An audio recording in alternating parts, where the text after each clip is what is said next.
பல்கலைக்கழகங்கள் பல கண்டு உயர்கல்வித்துறையில் உச்சம் தொட்டு வரலாற்று சாதனைகள் படைத்த புரட்சி தலைவர் எம்ஜிஆர் அவர்களையும் எல்லோரும் எல்லாமும் பெற வேண்டும், இங்கு இல்லாமை இல்லாத நிலை வேண்டும்.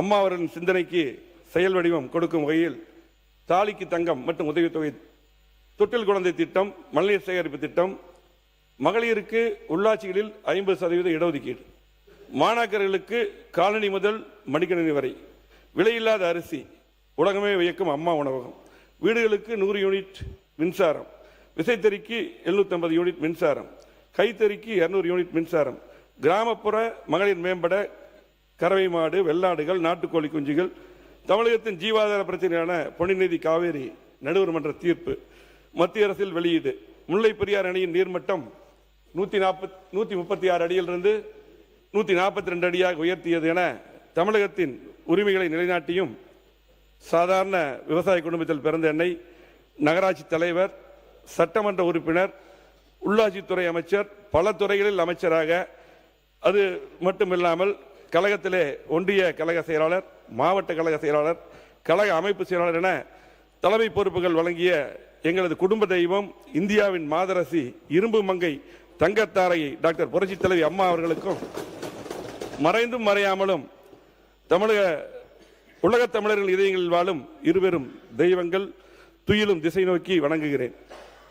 மாண்புமிகு பேரவைத் தலைவர் அவர்களே, மாண்புமிகு அம்மா அவர்கள் தன் உயிரை கொடுத்து கொண்டு வந்த பொற்கால தொடராட்சியை, குடிமரம் திட்டம், அம்மா மினி கிளினிக், அம்மா இருசக்கர வாகனம், ஒரே ஆண்டில் 11 மருத்துவக் கல்லூரிகள், மருத்துவம் பயில மாணாக்கர்களுக்கு 7.5% இடஒதுக்கீடு, 2 முறை வேளாண் கடன் தள்ளுபடி என வரலாற்று சாதனைகள் திட்டங்கள் வழங்கியது அதிமுகவுடைய அம்மாவுடைய அரசு. அந்த அரசை வழிநடத்திய முன்னாள் முதலமைச்சர், கழக பொதுச்செயலர் மாண்புமிகு எடப்பாடி அவர்களுக்கும் நன்றி தெரிவித்து, தமிழகத்தில் பொறுப்பேற்றுள்ள புதிய அரசின் முதலமைச்சர் அம்மா உணவு உட்பட அம்மா கொண்டு வந்த திட்டங்களை எல்லாம் மீண்டும் தொடர் திட்டங்களாக அறிவித்த மாண்புமிகு தமிழ்நாடு முதலமைச்சர் போற்றுதலுக்குரிய சி ஜோசப் விஜய் அவர்களுக்கும் நன்றி தெரிவித்து, மாண்புமிகு எதிர்க்கட்சி தலைவர் அவர்களுக்கும் மாண்புமிகு அமைச்சர் பெருமக்களுக்கும் புரட்சி தலைவர் எம்ஜிஆர், புரட்சி தலைவி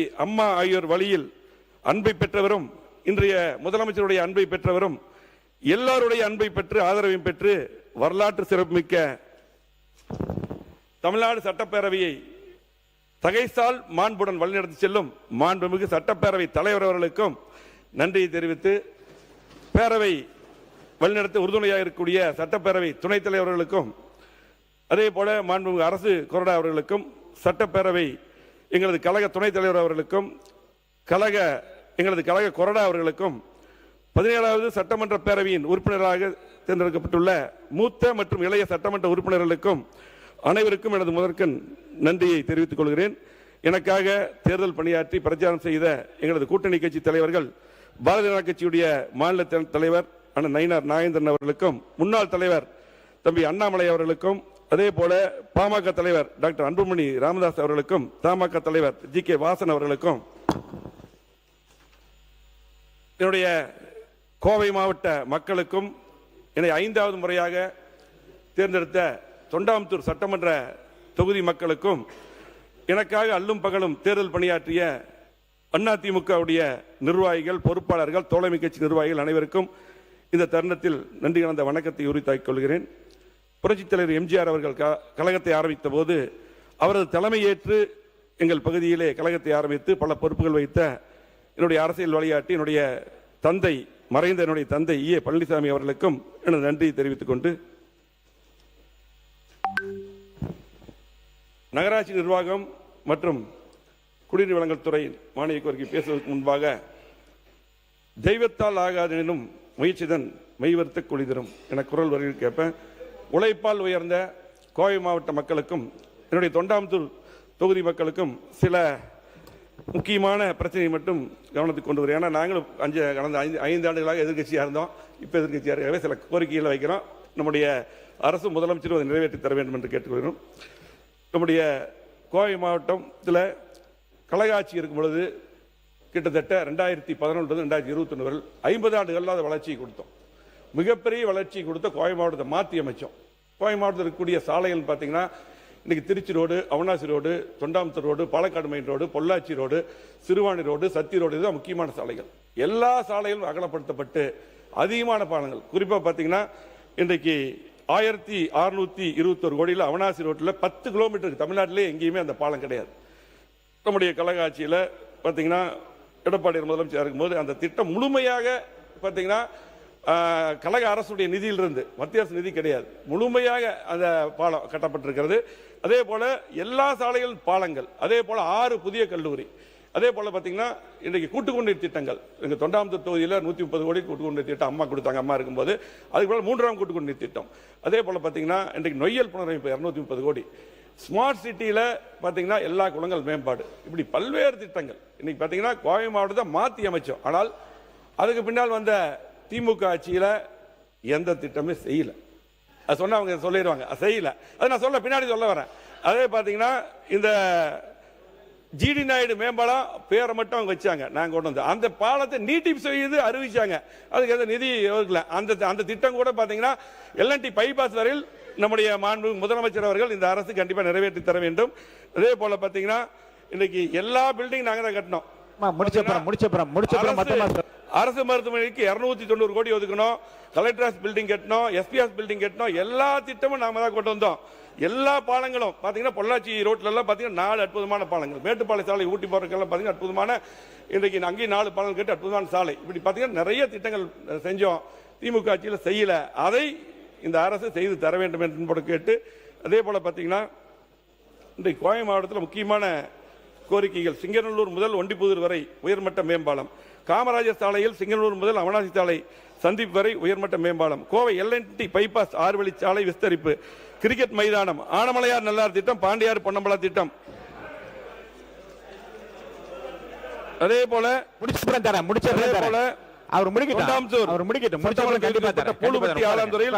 சிப்காட் இதெல்லாம் அறிவிச்சாங்க, விட்டுட்டாங்க. அப்படியே தடகம் சாலையில் லாரி ரோடு சந்திப்பில் மேம்பாலம்.